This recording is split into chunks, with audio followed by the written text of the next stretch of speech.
बिस्मिल्लाहिर्रहमानिर्रहीम। आबिद शाल हाजिर है इदारे उर्दू के इस प्रोग्राम के साथ। नाज़रीन किराम, आज से हम एक नए सिलसिले का आगाज़ कर रहे हैं और इस सिलसिले में हमारे साथ होंगे मोहतरम जनाब डॉक्टर फ़र्रुख नदीम साहब। सर, बहुत शुक्रिया, आपने वक्त इनायत फरमाया।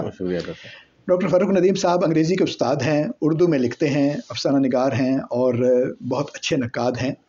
इनको हमने ज़हमत दी है कि हमारे तालिब इल्मों के लिए ख़ास तौर पर और अदब के शायकीन के लिए आम तौर पर आप वक्त दें और हम उन थ्योरीज़ पर बात करें जिनको लिटरेरी थ्योरीज़ कहते हैं या अदबी नज़रियात, अदबी तसव्वुरात कहते हैं, और ये मुख्तलिफ़ यूनिवर्सिटियों के निसाब में भी शामिल हैं, उन तालिब इल्मों के काम की चीज़ भी है।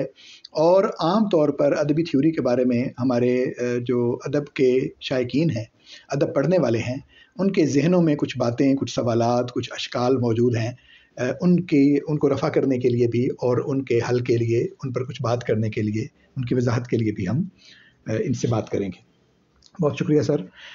और पहला ही सवाल जो है वो यहीं से शुरू करेंगे कि जिस चीज़ को अब हम थ्योरी के नाम से जानते हैं, क्या पहले भी इसका वजूद था या नहीं था? एक तो इस पर भी हम बात करेंगे। दूसरा है कि ये है क्या? यानी तनकीद जब हम पढ़ते थे, जब यानी आगाज़ में निसाबी सतह पर, तो हमें कहा जाता था कि ये फ़लाँ नक्काद हैं, यानी कुछ मुफक्किरीन थे जिनके अफ़कार को तनकीद कहा जाता था। अरस्तू को कहा जाता है कि वो पहला अदबी नक्काद था। फिर हम देखते रहे कि कुछ नज़रियात हैं कि ये नज़रियात हैं तनकीद के मुख्तलिफ़, जो आर्नल्ड के हैं, कॉलरिज के हैं, एलियट के हैं, इस तरह से। फिर हम कहते रहे कि कुछ तनकीद के दबिस्तान हैं, फिर कुछ तहरीकें हैं। तो ये दबिस्तान, तहरीक, नज़रिया, ख़यालात, तसव्वुरात, इस तरह के अल्फाज तो पहले से भी हमारे पास मौजूद थे। अब हमने उसकी जगह तनकीदी थ्योरी का लफ्ज़ इस्तेमाल करना शुरू कर दिया है। तो बुनियादी फ़र्क थ्योरी का लफ्ज़ इस्तेमाल करने में या इस कॉन्सेप्ट में और इससे पहले के जो अदबी और तनकीदी मबाहिस थे, उनमें क्या है? डॉक्टर साहब, बहुत शुक्रिया। अदबी थ्योरी का इसको हम सही तौर पर उस वक्त समझेंगे जब हम थ्योरी को वर्ब की सूरत में सेंगे थ्योराइज करना। ठीक है। अब थ्योराइज किसको करना है? ज़ाहिर मतन को करना है। ठीक है। या किसी मतन की कोई ख़ास साख्त है, उसको थ्योराइज करना है। ठीक है। अब थ्योराइज किस हाइपोथेसिस पे करनी है? ठीक है ना, वो भी उसको शामिल करना है। ठीक है। और नतीजा पहले नजरिया बनाने से पहले आपने थ्योराइज करना है, यानी है ना। नजरिया तो तब बनेगा जब आपके पास हतमी कोई कंक्लूजन कोई आ जाएगा, तो तब जैसे मार्क्सिज्म में पूरा नजरिया, उनके पास पूरे नताइज है ना, और उनका एक साइंटिफिक, उनका एक तरीक़ेकार है जिससे वो ठीक है। मतलब दबिस्तान वाली और तहरीक वाली जो तनकीद थी, हाँ, उसके पास पहले से एक नजरिया बना हुआ मौजूद है। वो मतन पर उसको अप्लाई करते थे, है ना। लेकिन मतन के अंदर से नजरिया निकालना, मतन से अंदर से नजरिया निकालना, ये थ्योरी का काम है। ठीक, मतन के अंदर से। अब इस नई अदबी थ्योरी ने किया ये है कि पहले आमतौर पर तासुराती भी होता है। मिसाल के तौर पर आपने एक गज़ल अच्छी लिखी है, दो गज़लें अगर कमज़ोर हैं आमतौर पर, तो वो तासुर ये पैदा हो गया कि अगली भी शायद 3 कमज़ोरी हैं, है ना। एक बंदे ने इत्तफाकन कमज़ोर किसी शख्स का अफसाना पढ़ लिया, अब उसने कहा यार वो तो ऐसे ही लिखता है। ठीक है। ये एक तासुर है। इस तासुराती, ये भी नतीजियत पसंद है।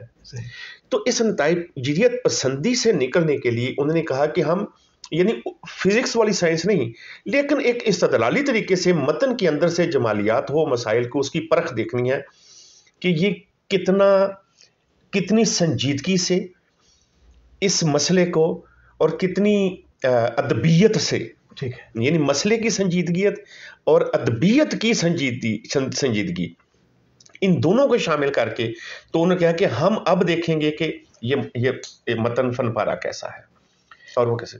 अब ये इसमें जो एक और सवाल मेरे जहन में आता है वो ये है कि जो मतन है उसके अंदर भी एक नजरिया तो मौजूद है ना, एक थ्योरी तो मौजूद है। हाँ। जो उसके मुसन्निफ की है। हाँ, मुसन्निफ की है। हाँ। जो लिखने वाला है, कुछ ना कुछ तो उसके जहन में भी होगा ना, कि जो उसने रख के मतन लिखा है। एक नक्काद है या कारी है जो उस मतन को पढ़ रहा है, तो जो थ्योरी का फोकस है या उसका जो टारगेट है वो कौन सा नजरिया है? मुसन्निफ के नजरिए तक पहुंचना या उस मतन में कोई अपना नजरिया दरियाफ्त करना? बड़ी अहम बात है। दरअसल बात यह है कि ये जो आपने कहा, इसमें आप थोड़ा सा अगर तखसीस करें तो अफसाना है, मिसाल के तौर है ना। एक बंदे ने अफसाना लिखा है, एक मुसन्निफ ने, इंतजार हुसैन, मुसन्निफ हुसैन तारक, किसी ने भी अफसाना लिखा है। अब उसका अफसाना दूसरे बंदे के अफसाने से कैसे मुख्तलिफ है? इसका मतलब यह है कि उसका नैरेटिव यानी उसके कहानी बयान करने का तरीकाकार मुख्तलिफ है। यानी उसमें नरेशन भी शामिल है और नैरेटिव भी शामिल है ना, नैरेटिव भी शामिल है। तो दोनों चीजें इसका अगर मजीद गहराई में जाएंगे तो इसका मतलब यह है कि उसके ज़हन के अंदर जो मैपिंग है अफसाना लिखने की वो मुख्तलिफ है, जो उससे दूसरे अफसाना निगारों से या मुमताज करती है या उसके अलग करती है। ठीक है, ये कंसर्न है नैरेटोलॉजी जो थ्योरी है वो यही करती है। ठीक है, यानी ये भी नकाद का काम है, नकाद का काम है। मुसन्निफ के जहन में जो चीज मौजूद है, हाँ, यानी जिस थ्योरी के तहत गुमान है कि उसने ये लिखा, गुमान है कि ये लिखा होगा, उस तक पहुंचना, यानी उसकी भी थ्योरी को निकाल सकती है नैरेटोलॉजी कि ये मतलब उसके 5 अफसाना पढ़े आप 5 अफसानों में जो पैटर्न है वो आपको निकल आएगा। ठीक है, कि ये बुनियादी पैटर्न है, बाकी जुज़ियात निकारी बाकी नहीं, बुनियादी पैटर्न इसका ये है। मिसाल के तौर पर आप पंजाबी फिल्में जो है ना उसका पूरा नैरेटिव पैटर्न सुल्तान वाला निकाल लेंगे। हाँ, ऐसे ही है ना कि इस दौर 80 की दहाई में लिखने अब जो इंडिया की फिल्म आ रही है जो कराची से ड्रामा, आपको फौरन पता चल जाता है कि ये एक ही पैटर्न चल रहा है।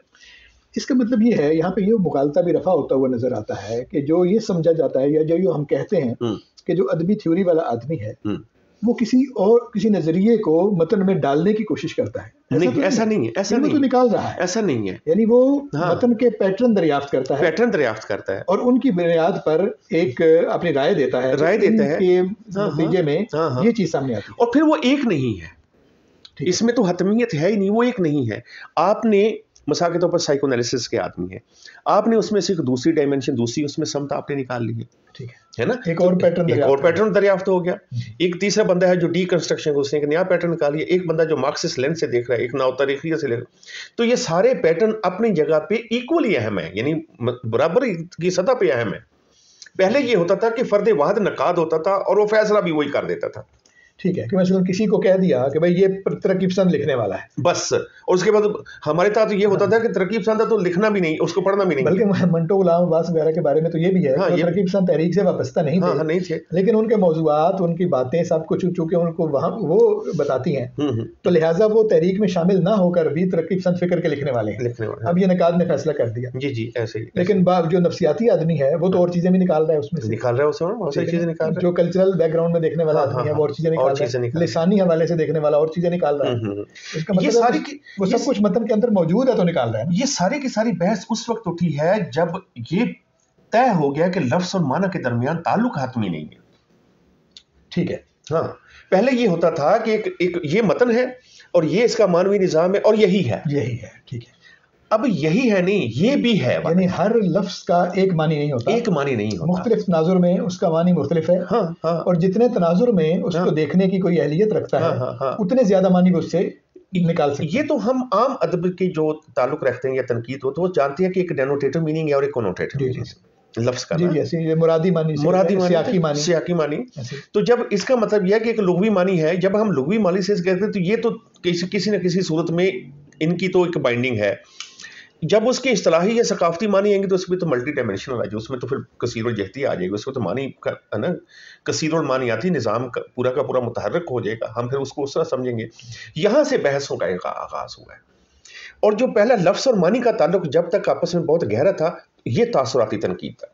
ठीक है, इस तासुर से निकाल लिया कि ये मेरा तासुर ये है कि ये बंदा तरक्की पसंद है, ठीक है, या मेरा तासुर ये है कि बंदा गैर तरक्की पसंद है। ठीक है, इस तासुर से अदबी थीरीज ने आके इससे जो मानी है उसको एक आज़ाद कराने की कोशिश है। हाँ, अलबत्ता उस आज़ादी के ऊपर आपकी बहस हो सकती है कि उसका तस्वर आज़ादी क्या है, इसके ऊपर बहस हो सकती है, लेकिन उसकी आज़ादी की कोशिश पे आप शक नहीं कर सकते। ठीक है, तो इसका मतलब ये है कि यानी थ्योरिस्ट जो है, थ्योरी के जो नकाद हैं, थ्योरी के तहत जो तनकीद करने वाले हमारे लोग हैं वो भी मुख्तलिफ नुक्ता नज़र के तो हो सकते हैं। वो भी है, मसलन नफ्सियाती पूरा दबिस्तान भी है और पूरा दबिस्तान भी है पूरा।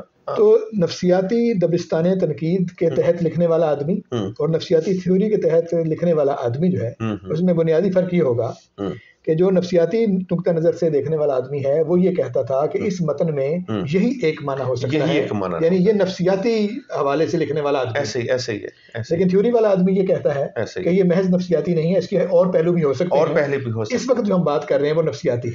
हमारे यहाँ इसकी बड़ी अहम बात है, हमारे यहाँ जो नफ्सियात का बड़ी इनफरादी तस्वर था नफ्सियात का, अब ये थ्योरी आई है उसमें आके तो नफ्सियात का रुख मोड़ दिया है सकाफती नफ्सियात की तरफ। यानी वो ये समझते हैं कि ये जो फर्द है इसकी नफ्सियात कहीं ना कहीं पे सकाफती नफ्सियात से जुड़ी हुई है। ठीक है, पूरे खित्ते की नफ्सियात है, पूरी सकाफत की नफ्सियात है। तो पहले फ्राइड तक तो ये इनफर्द का तस्वर था, लेकिन अब जो पोस्ट फ्राइड जो कंट्रीब्यूशन आया है और उसमें बेशुमार लोग हैं, उसमें उस नफ्सियात का, यानी कि वो फ्राइडियन जो था ना लफ्ज़ और माना के ताल्लुक, वो पुराना वो तोड़ दिया है। अब वो नफ्सियाती तनकीद भी उस फ्राइडियन तस्वर से आज़ाद हो चुकी है। ठीक, इसकी भी बहुत सारी लेयर्स आ चुकी हैं। ठीक है। हाँ। आगा साहब ने अपने जो आखिरी जो उनके ज़माना था उनकी किताबों को लिखने का, उसमें उन्होंने एक इम्तिजाजी तनकीद का एक तस्वर दिया था। हल्के में मज़ामीन भी पढ़े गए और ये रफ़ीक हसन अल्वी साहब ने बहुत अच्छी किताब भी उस पर लिखी, बहुत अच्छी। तो उसमें भी मतलब एक हद तक ये बात करते थे कि अगर आप उसको तरकीब संधी के नुक्ता नज़र से देखते हैं, अगर आप उसको मज़हब के आइडियोलॉजी के नुक्ता नज़र से देखते हैं, अगर आपको नफ्सियात के नुक्ता नज़र से देखते हैं, तो ये जिस भी नुक्ता नज़र से देखें वो मतन का यक रुखा मुताला होता है, यानी एक एंगल से या एक लेंस से आप उसको देख सकते हैं। तो लेकिन मतन का जो सारा मानी है या मानी की जितनी लेयर्स हैं उनको दरियाफ्त करने के लिए एक इम्तिजाजी तनकीद होनी चाहिए, यानी हर हवाले से उसको देखा जाए कि नफ्सियात के वाला उसका क्या है और ये वो। क्या किसी एक अब यानी आपकी बात से तो ऐसा लग रहा है कि किसी एक आदमी के लिए ये मुमकिन नहीं है कि वो सारे हवालों से देख के कोई इस तरह की बात कर सके। देखिए इसके ना एक पॉजिटिव पहलू है लेकिन एक मनफी पहलू भी है। जी। एक बंदा चले एक ना वो पूरी कोशिश करके अपनी जिंदगी में एक अफसाने पे कोई वो पूरा एक लिख लेगा, लेकिन उस बंदे से के पास अब ये मालूम नहीं है कि इसका अपना नुक्ता नजर क्या है, यानी उसके पास कोई अपना ठोस हकीकत उसको अभी तक मिलम नहीं। उसने फिर क्या किया, लेकिन अब ये भी तो आप फरमाइए ठोस नुक्ता नजर की जरूरत है। हाँ है, कहीं ना कहीं पे है। मानी देखिए मानी जब मुलतवी होता चला गया और एक तक रुकने की जरूरत नहीं है। एक ये भी मुगालता है, एक है कि मानी बिल्कुल नहीं है और एक ये मानी मुलतवी है, इल्तवा का शिकार है।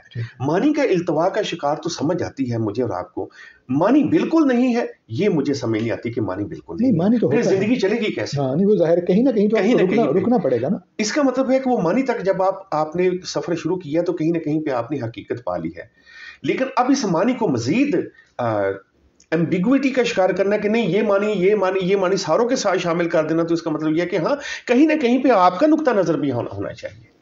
ठीक है, देखिए मेरी एक बीइंग एकेडमिक, जब मैं क्लासरूम में पढ़ा रहा होता हूं तो मैं मानी की वो तफहीम नहीं करता क्योंकि मैं तो मुख्तलिफ जी। लेकिन अगर आप मुझसे कोई पूछता कि आपका नुक्ता नजर क्या है तो मुझे बताना पड़ेगा। ठीक है, मुझे बताना, यानी आपको दूसरे मानी भी पता होनी चाहिए, दूसरे मानी भी पता होना चाहिए, मानी वो भी है, एक मानी वो भी जिसके साथ आप खड़े हैं, जिसके साथ आप खड़े हैं। हाँ बिल्कुल, बहुत अच्छा आपने जनाब जुड़ा कि एक मानी हो जिसके साथ आप खड़े हैं, जो आपको पसंद है, आपने इतने सारे मुताले के बाद आपने पा लिया कि ये मानी बनता है। ठीक है, अगर तो हम ये कहें कि सारे मानी ये हैं तो दुनिया की जितनी भी पिछले लड़ाई झगड़े हुए या हमारी तकसीमें हुई है वो सारे फारग हो जाएंगे ना। इससे पहले जो कुछ होता रहा है जितने भी हमारी वो नजरियात जो भी हुआ है, सारी लड़ाई तो मानी पर ही है, मानी पर लड़ाई है। जितनी लड़ाइयाँ हुई हैं, जितनी लड़ाइयों से मुराद है यानी कि जो यानी फिक्री तसादुम, फिक्री आवेज़िशें हैं। अगर आप सारा इम्तिजाजी रहेंगे आप किसी को फिरौन कह ही नहीं सकते। हाँ, मतलब यार किसी ना किसी नुक्ता नजर, अगर सारी नुक्ते आपने बयान कर दिए, आपने बयान कर, इसका मतलब आपको तो पता ना चला, आपका पता नहीं चला कि आपकी फिरौनियत की तरफ है या मूसा की तरफ है ना, आपका तो पता ही नहीं चला। लिहाजा आपको पता होना चाहिए, कहीं ना कहीं पे आपको रुकना पड़ेगा। अच्छा ये फरमाइए कि कैसे पता चलेगा हमें किसी मजमून को देखकर या ऐसे कि ये जो लिखने वाला आदमी है ये किसी अदबी थ्योरी को इस्तेमाल कर रहा है या इसका नुक्ता नजर जो है वो थ्योरी के नकाद वाला है? सिर्फ इस्तिलाहों से पता चलेगा कि अगर वो थ्योरी की जो मुरव्वज इस्तिलाहें हैं वो उसके मजमून में मौजूद हैं तो इससे ये काफ़ी हो जाएगा इतना कि भाई ये इसकी थ्योरी पे काम कर। एक मज़े की बात आता हूँ, यकीन करें कि जब से पोस्ट कॉलोनियल लिटरेचर आया ना लोग दानिस्ता तौर पर पोस्ट कॉलोनियल अफसाने लिखना शुरू हो गए, माबाद नौबदियाती। जी। जब से माबाद जदीदियत का आया है, आपने उर्दू में भी देखा होगा कि अब ना वो डिसेंट्रलाइजेशन की तरफ, अच्छा कुछ दौर भी ऐसा होता है, कुछ ये नहीं होता कि हम दानिस्ता तौर पर लिख रहे हैं, कुछ दौर भी ऐसा आ जाता है कि वो लाशौरी तौर, है ना, ये तो फैशन है। हाँ, फैशन मतलब पॉजिटिव मानो में, पॉजिटिव मानो में, नेगेटिव मानो में नहीं। हाँ हाँ, फैशन का मतलब ये है आपके दौर का मुरव्वज चलन, वो कहीं ना कहीं पे धारा हुआ आ जाएगा। अच्छा, होना भी चाहिए, होना भी, हाँ, एक हद तक होना भी चाहिए। ठीक है ना, मतलब आपने कोट पहना, मैंने पहना हुआ है, अगर हम मतलब जैसे 1920 में लोग पहनते थे, हाँ हाँ हाँ, अगर उस तरह पहनेंगे तो उसकी जरूरत नहीं है, जब पहनना ही है तो क्यों ना आदमी वही पहने जो इस वक्त चल रहा है, बिल्कुल ऐसा ही। इसी तरह मतलब जुबान अगर अफसाने की और तरह से हो गई है, तनकीद की और तरह से हो गई है, मौजू और तरह से हो गया है, तो एक हद तक उसके साथ चलने में कितने यानी आप देखिए जो 90s में जो गाने 1990 से 2000 तक जो गाने थे, बड़े रोमांटिक फिल्मी, और ये वो दिल से, और है ना, तुम मेरे, हाँ, इस किस्म के, तुमसे, तुम बिन, तुम, वो फिल्में खत्म हो गई, मौजूआत बिल्कुल ही मुख्तलिफ हो गए। इसी तरह टीवी ड्रामे मुख्तलिफ हो गए, वो तो ये कुछ अहद भी एवोल्यूशन में ना, अब आप उस तरह की फिल्म बनाएंगे तो इसका मतलब आउटडेटेड है। वो रोमांटिक गाने, वो जो ना, वो ना तो लक्ष्मीकांत प्यारेलाल रहे, ना वो ना आर डी बर्मन रहे, ना उस तरह का म्यूजिक रहा है। अब चीज जो ना वो मुख्तलिफ होती चली जाती है। आपको एक स्टूडियो है जिसमें रवायत और जिद्दत मिलकर एक पोस्ट मॉडर्न एक कैफियत, ये भी कल्चर पोस्ट मॉडर्न है, यानी माबा जदीद वाली सूरत हाल है यहाँ पर। तो ये एक चलन भी होता है, और उसके साथ हम आहंग रहते भी हैं, और कहीं पे जब हम ज्यादा पसंद ना आए तो हम अलग भी हो जाते हैं।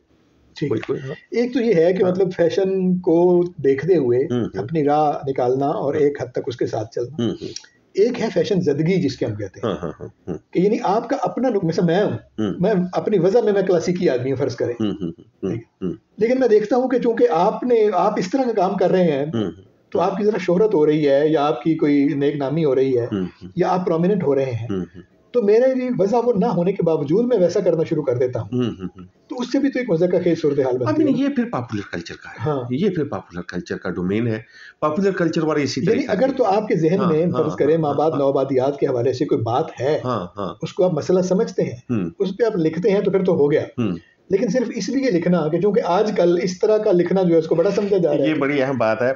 यकीन करें कि बहुत ज्यादा जो है ना वो ऐसे तरक्की पसंद या मार्क्सी हैं जिन्होंने मार्क्स के बुनियादी बातें भी नहीं पता, और बहुत ज़्यादा ऐसे पोस्ट मॉडर्निस्ट हैं जो लोग खुश तो होते हैं कि पोस्ट मॉडर्निज्म, जो मेरा मतन, जो लोग कि फ़लान नकाद ने मेरे बारे में कहा है कि अब माँ जदीदियत का, लेकिन ये जो ना, ये ऐसा ना हो कि ये आपके गले में रस्सी बन जाए किसी दौर में, तो ज़रा एहतियात करनी चाहिए। कहने की ये कि बाज़ लोग ना उसको, जो क्लैरिटी है उस फ़लसफ़े की या उस नज़रिए की है, तो वो तो है नहीं है। ऐसे फैशन के तौर पर ना उस कबीले में जाके खड़े हो जाना, ये कोई अच्छा नहीं है। ये फिर पॉपुलर लोग जो पॉपुलर होना चाहते हैं, उनका काम यही है कि वो ये जमात खड़ी हुई है तो वहाँ शामिल हो जाएं, ये जमात उनकी नजरियाती या फलसफियाना उनकी जो जुड़त है जो है वो नहीं है। और वो अदब फैसला कर, अदीब और तारीख फैसला कर रही होती है कि इसका कोई साथ कि ये बंदा ऐसा ही है, इस तरह नहीं है। और कई अदीबों के बारे में तारीख ने फैसला कर दिया, आज से 10-15 साल 20 साल पहले वो कैसे थे, तो अब पता चला कि नहीं, उनकी कोई जरूरत नहीं थी कोई ऐसे, बस वो हर कैमरे के सामने रहना चाहते थे और बस। आखिरी बात जो है इस हवाले से ये बताइए कि एक बात ये भी की जाती है कि ये जो सारी थ्योरीज हैं और मगरब से आई हुई चीज़ें हैं, लिखने वाले को इसका क्या फ़ायदा है, या किस अदब की ये कोई रहनुमाई करती हैं, या उसको क्या फ़ायदा है। मेरा तो ख्याल ये है कि जो थ्योरी है ये नकात का मसला है, ये कारी का मसला है, ये पढ़ने वाले का मसला है, लिखने वाले का मसला नहीं है। वो तो अपनी रॉ में लिखता है, यानी कहने का मतलब ये है कि उसके पास नज़रियात आ जाते हैं जैसा कैसा भी है। ये लाजिम नहीं है कि थ्योरी से वाकिफ़ आदमी ही बेहतर तख्लीक करेगा, क्योंकि तख्लीक एक और चीज़ है, लेकिन ये तो नकात का टूल है ना थ्योरी। जी ऐसे ही ये नकात का टूल है, कारी का टूल है। तो इससे ये तवक्को करना कि ये लिखने वाले की भी कोई खिदमत करेगी, ये ज़्यादा नहीं है ज़रा। हमारे यहाँ बहुत ज़्यादा ऐसी चीज़ें हैं पोस्ट मॉडर्निज्म की, ख़ास तौर पर, है ना, इसी हवाले से मैं थोड़ी सी माँ जदीदियत को कि जिसमें कुछ मगालते हैं। मसलन हमारे यहाँ आम तौर पर देखें जी, फ़लाँ मगरबी थ्योरी है, हालांकि इनको ये नहीं पता है कि बहुत ज़्यादा इनके कल्चर में चीज़ें हो रही हैं जो डेरिडा की जो डीकंस्ट्रक्शन है और डिसेंट्रलाइजेशन है उसके ऊपर बेस करी। मिसाल के तौर पर टिक टाकर है, एक दौर ऐसा था जब हम टीवी पीटीवी के सामने या एवरन्यू स्टूडियो के सामने खड़े होकर एक्टिंग के लिए तो हम जो ना वो है ना ऑडिशन दिया करते थे, लाइनें लगती थी, किसी की बारी आती थी, किसी की नहीं आती थी। फिर ये हमें बताया जाता है कि ये जो ना वो मिर्जादीप है, ये राइटर है, ये फलां है, ये अदाकार है, ये प्रोड्यूसर है। आज क्या हुआ है कि प्रोड्यूसर भी खुद ही है, राइटर भी कोई है, डायरेक्टर भी खुद ही, एक्टर भी खुद ही है, कैमरामैन भी खुद ही है, कैमरामैन भी खुद ही है। तो ये इसको अगर आप फलसफे की या नजरिए की जरूरत है, डीकंस्ट्रक्शन थियरी में ये सारी बातें मौजूद है। बिल्कुल ठीक। डिसेंट्रलाइजेशन यानी जब फिनोमेना आपके मुआशरे में मौजूद है और उसको गवर्न करने वाली कोई चीज आ जाती है तो जाहिर। अच्छा, फिर एक और भी बात है ना आप अच्छा अब ये चीज हमारे जो इर्द गिर्द के नकाद हैं, हमारे हलकों में, अदबी हलकों में बैठने वाले टिकटॉकर्स, और ये जो तब्दीलियां आ रही हैं उसमें उसको तो एक्सेप्ट कर रहा है। मैंने अगर रद्द तश्कील का नाम ले दिया तो उसके ऊपर क्या मत आ जाए। हाँ, यानी उसी फिनोमेनन को गवर्न करने वाली जो थ्योरी है, हाँ, उसका नाम ले लिया जाता है, नाम थ्योरी का नाम, तसव्वुर का नाम लिया तो ये क्या मत आ जाएगी या आपके खिलाफ लोग हो जाएंगे। हालांकि कल्चरल कंडीशन मौजूद है, आपका बच्चा या आपके बच्चे जो कोई इर्द गिर्द के लोग जो ना वो डिसेंट्रलाइज चीजें कर रहे हैं या उसको चीजों को थोड़ा सा हिला रहे हैं, है ना, या उसमें से अपना एक स्पेस क्रिएट कर रहे हैं। वो यानी तय्युनात जो हैं और मुसल्लमात जो हैं उनको तोड़कर एक नया, इसका क्या मतलब है? इसका मतलब है जो कल्चरल चीजें हैं उनकी एक्सेप्टेंस है, इस्तिलाह की एक्सेप्टेंस नहीं है। ये मसला है, प्रॉब्लम इस्तिलाह के साथ है। कुछ वैसे ना मेरा अपना ख्याल ये है, अब पता नहीं ये ठीक है कि नहीं है, कुछ हमारे कम पढ़े लिखे होने का भी इसमें मामला है। कम पढ़े लिखे होने का मतलब ये है कि हमारा पढ़ा लिखा आदमी जो है वो भी अपने उलूम उस तरह से नहीं पढ़ा हुआ कि उसको अपने इल्म की इस्तिलाहों का ही पता हो, ताकि उसको इतना कॉन्सेप्ट तो हो कि कोई भी इल्म होता है उसकी अपनी इस्तिलाहें होती हैं। जैसे सहाफ़त है उसकी अपनी इस्तिलाहें हैं, केमिस्ट्री की अपनी इस्तिलाहें हैं। डॉक्टर साहब बड़ी अच्छी बात है। अब मैं इसको ज़्यादा ना गंभीर नहीं करना चाहता था, ताकि ना अब थोड़ा सा मुश्किल बात करने की इजाज़त दें। क्यों नहीं, बिल्कुल ज़ाहिर है, थ्योरी हमारा रवैया या तो तहरीमाती है और या तासीराती है ना। हम अपने जो पसंदीदा अफसाना निगार अदीब है उनको इतना मुकद्दस बना देंगे ना, अब उसके ऊपर दूसरा बंदा कोई बात कर ही नहीं सकता, और अपने मुखालिफ को हमेशा हम ताज़ीराती उसको ऐसे ज़ुमरे में रखेंगे। अच्छा, ये जो बाइनरी है ना, ये जो सनवी निज़ाम है, जब तक हम इससे नहीं निकलेंगे उस वक्त तक हमारी एक्सेप्टेंस, फिर वही स्पेस वाली बात है, आपने स्पेस देना है आपने ना, तो लिहाजा आप फौरी नताइज ना हमारे लोग निकालें। अब ये ना कहें कि देखें कि ये मगरबी थियरी है, भाई मगरबी अभी जब हम जो सारी की सारी चीज़ें हमारे इर्द गिर्द जितना भी सिस्टम है वो सारा मगरबी, हमने उसके मुकालमा करना है। बिल्कुल सही। अब हम लोग जो प्रोफेसर हैं, आप भी सारे के सारे, हम उसके मुकालमा भी कर रहे हैं, लेकिन कुछ शर्तों के साथ है। देखिए, अगर मैं सरेंडर कर दूं उसके मगरबी नजर, है ना, अगर मैं पूरा का पूरा कर जी जो आप कहते हो, मसलन मुझे माबाद नौबदियाती थ्योरी के साथ एक नहीं 1000 इख्तलाफात है, ठीक है। हमारे यहाँ जो माबाद खुली आंख के साथ देखें ना उसको, मतलब पोस्ट कॉलोनियल जो माबाद नौबदियाती जो तनकीद है हमारे यहाँ, वो शुरू होती है आमतौर पर 1947 के साथ। मैं कहता हूँ यार ये कौन सी तनकीद है? पोस्ट कॉलोनियल कंडीशन तो हमारे जो कॉलोनियल तो 17वीं सदी से जो ना शुरू हो जाता है यहाँ पर, और फिर 18वीं 19वीं सदी में जो अदब लिखा गया है उसको अंग्रेजी अदब मिनहा क्यों करता है? सिर्फ इस वजह से कि वो उर्दू में लिखा है ना। आपने अपने लोगों को फोरग्राउंड, उनको हाइड करने के लिए आपने सर सैयद को, डिप्टी नज़ीर अहमद को और जनाब हादी रिस्वा को, कितने लोगों को जो एक बहुत कॉलोनियल लहद का बहुत बड़ा बोझ, अजीतें फ्रंट पे लड़ने वाले, है ना। सैयद हुसैन अहमद मदनी ने किताब लिखी नक्शे हयात, उसमें पूरा बाब है कि अंग्रेज़ों ने कितनी दौलत लूटी। आप उसको यानी कि बिल्कुल या तो पढ़ते नहीं हैं या आप डेलिब्रेटली दानिस्ता तौर पर इसको मिनहा कर रहे हैं, और चंद लोग जिनकी तादाद अब जो ना वो मैक्सिमम 20-25 हो गई है, उनको सिलेबस में रख के मुझे आज तक नहीं समझ आई कि आखिर इस सियासत करने की जरूरत, अगर आपने शुरू करना है पोस्ट कॉलोनियल, तो आप जो लोकल यानी कि अदब है उसको भी शामिल करें, वो कहीं का भी हो।